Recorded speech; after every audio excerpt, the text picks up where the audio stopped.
రామగుణాభిరామ రఘురామ పరాక్రమ భీమ జానకీ రామ ప్రపన్న రామ బుధరంజిత నామ సుధామ రామ శ్రీరామ దుర్భర విరామ సుకామ నిష్కామయటంసు భక్తి మనసా గురుపాదములాశ్రయంపుమ ముదమున పారిజాత తరుమూలమునందు అతి సూక్ష్మరూపుడై హృదయ రఘువీరునామమును ఎప్పుడు జపించుచు రామభక్తులన్ వదలక బ్రోచుచుండు ఘనువాయుతనూజుని దీతిరాజు నీ అదను తలంచి భక్తి కుమతి గురుపాదములాశ్రయంపుమ.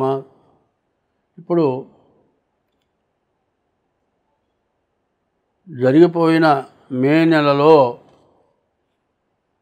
శని, గురు, రాహు, కేతువులు 4 గ్రహాలు మారిన తర్వాత జూన్ నెలలో జరిగిపోయేది మొట్టమొదటగా చెప్పుకుందాం. రాహుకేతువులు, రాహువేమో కుంభంలో ఉన్నాడు, కేతువేమో సింహంలో ఉన్నాడు. మిగతా గ్రహాలు మొత్తం ఒక్కపక్కే పడి ఉన్నాయి. 12 రాశుల్లో రాహుకి 7వ రాశిలో కేతు ఉంటాడు, కేతువుకి 7వ రాశిలో రాహు ఉంటాడు. ఈ మధ్యలో 5 రాశులే మిగిలినాయి. 7 గ్రహాలు కూడా 5 రాశుల్లోనే పడి ఉన్నాయి. ఎక్కడ పడి ఉన్నాయి? ఇప్పుడు మేషరాశిలో చెప్పుకుంటున్నాం. శని మీనంలో ఉన్నాడు, శుక్రుడు మేషంలో ఉన్నాడు, రవి బుధులు వృషభంలో ఉన్నారు, గురువు మిథునంలో ఉన్నాడు, కుజుడు కర్కాటకంలో ఉన్నాడు, కేతువేమో సింహంలో ఉన్నాడు. ఇది కాల సర్పదోషం. ఎందుకంటే సూర్య చంద్రుడు ఎవరైనా సరే గ్రహణం వచ్చింది అంటే ఆ సూర్యుడు రాహుకేతువుల మధ్యలో పెడితేనే గ్రహణం వచ్చింది. ఇప్పుడు మనకు కూడా గ్రహణం వచ్చింది. ఈ గ్రహణం ఏమిటా అంటే ఒక్కోడు అంటాడు ఏదో పని చేయాలి, మరి అవసరమైన పనులు చాలా ఉన్నాయి, అన్నీ చేయాల్సిందే. అమ్మో ఈ పనులన్నీ ఎప్పటికీ చేస్తాను, ఎప్పుడవుతాయి, చేద్దాం, ముందు ఒక పని చేయాలి, పోదాం, చేద్దాం అనుకుంటూనే ఉంటాడు. ఏ పని చేయటట్టా కూర్చుంటాడు. 1 రోజు, 2 రోజులు, 3 రోజులు కూడా గడిచిపోతుంది. కానీ ఇట్లాగే జరిగిపోతుంటుంది. ఏమిటా అంటే వాడంటాడు అరే నాకు గ్రహణం పట్టిందిరా అంటారు. ఆ గ్రహణం ఏంటంటే రాహుకేతువుల మధ్యలో ఇప్పుడు 2025వ సంవత్సరం జూన్ నెల 6వ రాశి కన్యారాశి. ఈ కన్యా మిథునాలకి బుధుడు అధిపతి. అటువంటి బుధుడు ఏకాదశంలో ఉన్నాడు. ఏకాదశంలో బుధుడు ఉంటే ఎదురు లేదు, చాలా బాగుంటుంది. రవి ఇంకా బాగున్నాడు. రవి బుధుడు తప్పితే ఏ గ్రహం బాగలేడు. రవి బాగుంటే ఉద్యోగస్తులకు కానీ వ్యాపారస్తులకు కానీ వాళ్ళకి రావాల్సిన డబ్బులు ఏమైనా ఉంటే ఎవరైనా రావటం కానీ, ఎవరైనా కబ్జాలో ఉన్నటువంటి ఆస్తులు తిరిగి రావటానికి కానీ రవి బాగా పనిచేస్తాడు. బుధుడు ఉద్యోగస్తులు, విదేశాలకు వెళ్ళేవాళ్ళు, విదేశాల్లో వ్యాపారం చేసేవాళ్ళు, కొత్త వ్యాపారాలు చేసుకునే వాళ్ళకు కూడా చాలా బాగుంది. అయితే ఇప్పుడు మనకు పద్ధతి ఏంటంటే శుక్రుడు ఒకడు, కుజుడు, కేతువు, శని ఈ గ్రహాలు పూర్తిగా బాగాలేవు. ఈ కుజుడు, కేతువు, శని, గురువు 4 గ్రహాలు, 5 గ్రహాలు కుజుడు, శుక్రుడు, గురువు, కుజుడు, కేతువు ఈ గ్రహాలు బాగాలేవు. 6 గ్రహాలు బాగాలేవు, 2 గ్రహాలు బాగున్నాయి. రవి బుధుడు బాగున్నారు. మిగతా గ్రహాలు ఏవి కూడా పూర్తిగా బాగాలేవు. చెప్పాలి అంటే వీళ్ళది సమస్య పెద్ద సమస్యే. ఎట్లా ఉంటుందంటే పెద్ద మోసం, మాయ. వ్యాపారం సాగుతూ ఉంటుంది, డబ్బులు వస్తూ ఉంటాయి, మళ్ళీ సరుకు కొంటూ ఉంటారు, పెడుతూ ఉంటారు. ఓ బ్రహ్మాండంగా సాగుతున్నట్టు ఉంటుంది. వచ్చినట్టు ఓ పక్క నుంచి ఖర్చు అయిపోతూ ఉంటుంది. ఇంట్లో పెడితే ఇంట్లో వాళ్ళు బంగారం కావాలి, అది కావాలి, ఇది కావాలి కొంటూ ఉంటారు. కాదండి, ఇంత మించి నీ దగ్గర చేతి కింద వాళ్ళన కాస్త కాజేస్తారు. తస్కరాణం పతయే నమః అని. తస్కరం అంటే దొంగతనం. ఇట్లాంటి పరిస్థితులు ఉన్నాయి. కాబట్టి ఈ రాశి వాళ్ళకి శని, శుక్రుడు, గురువు, కుజుడు, కేతువు ఈ గ్రహాలకు పూర్తి శాంతి అవసరం.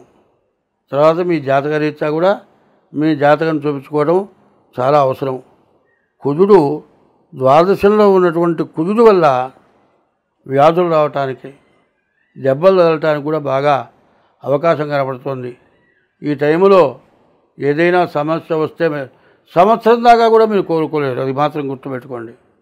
ఒక్క దెబ్బ తగిలిందంటే మామూలు దవడబెల్లెట్టు దెబ్బ కొడితే పర్వాలే, ఆ దవడబెల్లే దెబ్బ బదులు గట్టిగా కాలి మీద ఒక్క గుద్దాడు అనుకోండి, ఎముక ఇరిగిపోతుంది.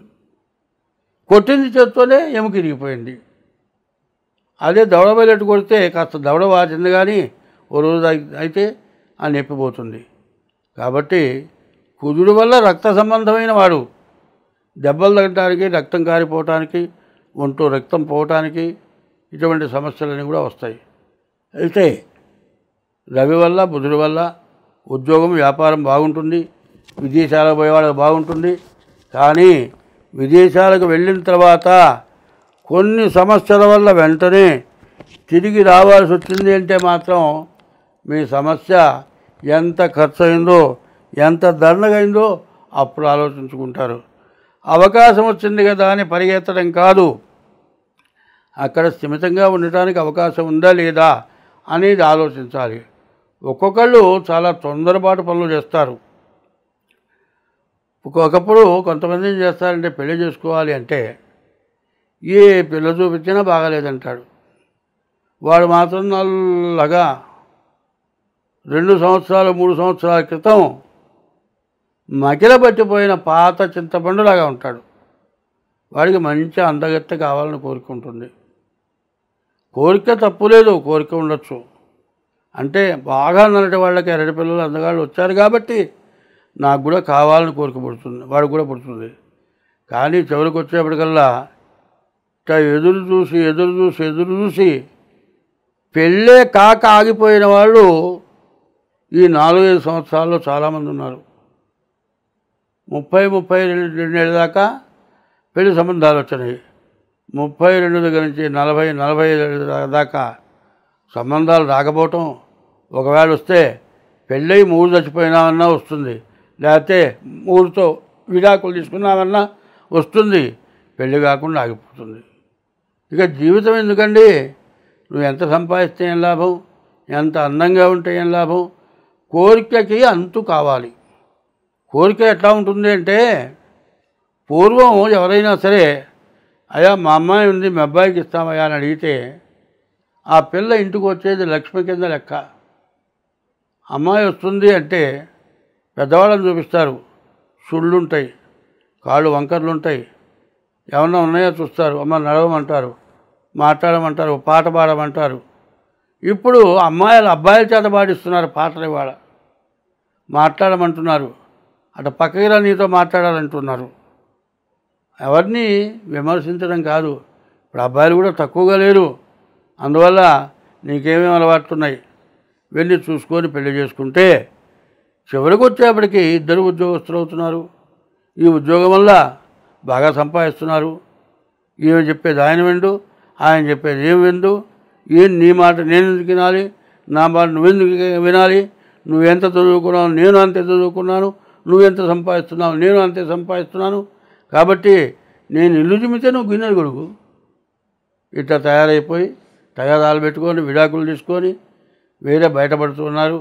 కాబట్టి పెళ్ళిళ్ళు చేసుకునేవాళ్ళు చాలా జాగ్రత్తగా చేసుకోవాలి. మీ జాతకం చూపించుకొని పెళ్లి చేసుకోండి. మీ హస్త సాముద్రి కానీ డేట్ ఆఫ్ బర్త్ ద్వారా కానీ మీ జాతకం చూపించుకోవాలంటే మా ఫోన్ నెంబరు 6300061241. మరి ఇంకో నెంబర్ ఉంది 7801071946. ఈ నెంబర్లో ఏ నెంబర్కైనా ఫోన్ చేసి తగిన ఫీజు చెల్లించి డేట్ ఆఫ్ బర్త్ ద్వారా కానీ హస్త సాముద్రిక ద్వారా కానీ మీ జాతకాలు చూపించుకొని ఏమన్నా లోపాలుంటే దానికి తగిన పరిహారాలు చేయించి మీ ఇబ్బందులు తీరేటట్టుగా చేస్తాము. అన్ని రాసుల వాళ్ళు చేయదగిన పని ఒకటి చెబుతా. అన్ని రాసుల వాళ్ళే కాదు, అందరూ చేయదగిన పని.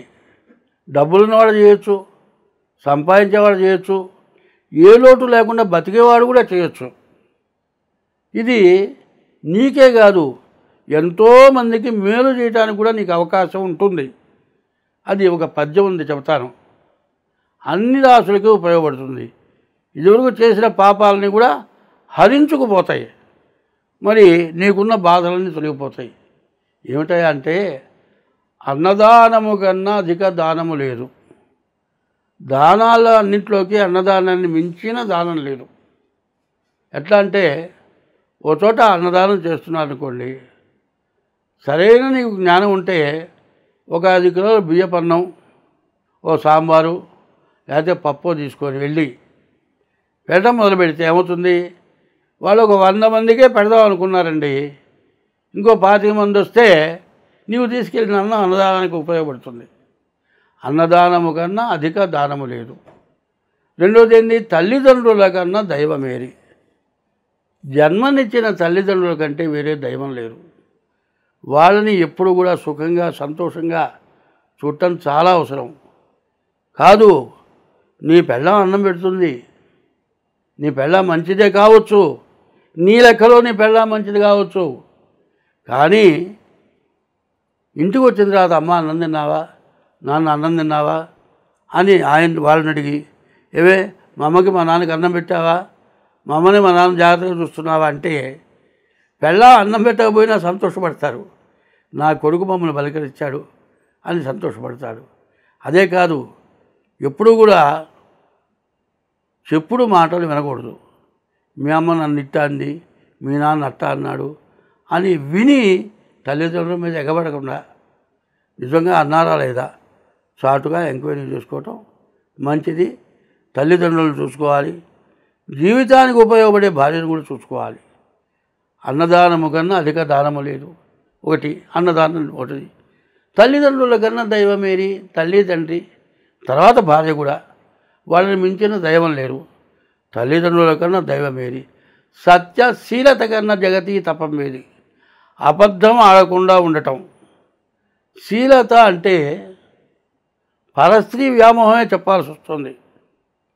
ఒక్కతే ఆడమనిషి దొరికింది అంటే ఏ రకంగానైనా సరే, బలవంతానైనా సరే చెడగొట్టే మనస్తత్వం ఉన్నవాళ్ళు చాలా ఎక్కువ మంది ఉన్నారు. కానీ ఇంత జరిగిన తర్వాత ఇంట్లో సీసీ కెమెరా దొరుకుతుంది, పట్టుకుంటారు, ఇక సాక్ష్యాలు అక్కర్లా, జీవిత ఖైదు పడుతుంది. చీ చీ చీ చీ చీ, ఒక్క నిమిషం కోసం ఎంత పాపం చేశారా. సత్యం అబద్ధపడకుండా ఉన్నా కూడా ఒక్క పరస్త్రీ వ్యామోహంతో నాశనం అయిపోయినావు. సత్యశీలత కన్నా జగతి తపం వేది. జగతిలో తపస్సు ఇంకోట్లేదు. దయ కంటే ఎక్కువ ధర్మం ఏది? దయ ఎట్లా ఉంటుందంటే, ఒక కుక్కో ఆవో బర్రో పడి కాలి ఇగిందండి, పడిపోయింది, అందరూ చూస్తూ పోతున్నారు. ఎందరో నాలుగు తాపుతుంది. దానికి అసలు మంచిలో పోస్తే, దానికి కాస్త నీడ కల్పిస్తే పైన కూడా ఏందో తెలుసా, ఇతర ఈ జాతులకి, 4 కాళ్ళ జంతువులకి మందుతో పని లేకుండా అవే కట్టుకుంటాయి. 10 రోజుల తర్వాత అవే లేచి నడుస్తాయి, కట్టించక్కర్లే. అటువంటి ప్రాణావసాన సమయంలో కాస్త ప్రాణం నిలబెట్టడం. సత్యశీలత కన్నా జగతి తపం వేది. దయ కంటే ఎక్కువ ధర్మమే. దయ అట్లాంటిది. అటువంటి దయ చూపించాలి. ఒకసారి నా స్నేహితుడు ఉన్నాడు, మేము నాటకానికి పోయినాం. అక్కడ ఆయన భార్యకి షుగర్ బాగా రేజ్ అయింది, కోమాలోకి వెళ్ళిపోయింది. ఫోన్ వచ్చాడింది, పరిగెత్తున్నాను. నేను కూడా పోయినాను. ఓ డాక్టర్, తెలిసిన డాక్టర్ దగ్గర తీసుకెళ్ళాం. ఆయన చూశాడు, లాభం లేదు, గాంధీ హాస్పిటల్ పోవాలన్నాడు. మరి ఆక్సిజన్ పెట్టాడు, అంబులెన్స్ మాట్లాడాడు, మొత్తం 3000 ఖర్చు అన్నాడు. అక్కడికి పోవటానికి 3000 ఖర్చు, ప్రాణం పోకుండా. ఆ 3000 నా జేబులో ఉన్న ఇచ్చి పంపించా. తెల్లారి పాల ప్యాకెట్ లేదు. అది నాకెంతో ఉపయోగపడింది. అందులో ఆనందం చాలా ఎక్కువ ఉంది. అట్లా సమయంలో ఎవడైనా అది దయ అంటారు. దయ కంటే ఎక్కువ ధర్మమేది.